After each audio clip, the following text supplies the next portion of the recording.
आओ ऐका ना, मला काहीतरी विचारायचं आहे तुम्हाला. विचार. बघा, खरं खरं सांगायचं आता आणि पळून जायचं नाही अजिबात इथनं. अगं बसलोय मी, पळून कसं जाणार? हां, मग ठीक आहे. विचारू ना? हा. आता आई बाबा आलेले ना आपल्याकडे. हम्म. तर बाबा, आम्ही नाश्ता करत होतो, मग बाबा असंच विषय निघाला बोलत बोलत. तर मग बाबा बोलत होते की सतीशला भरपूर मुली सांगून आलेल्या. माझ्या खरंच खरंच, अरे खरंच आत्ता फोन लावून विचारच, खरंच बोलली.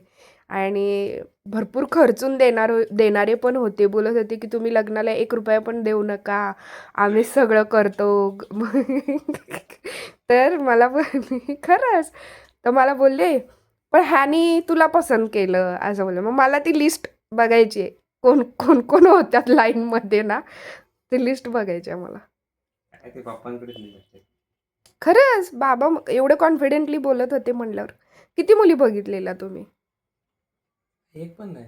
खरंच? खरं. आणि मग कुठे लाईन कुठली होती मग ती? काय माहिती कुठली लाईन, ते पप्पांनाच माहिती. पक्का ना? हा. नाही तर मग जर लाईन होती ना, तर त्यातला एक एक नंबर मला पाहिजे. मला बघायचं आहे की कुठली लाईन होती ती, कुठल्या मुली होत्या त्या लाईन. पप्पांनाच विचारलं.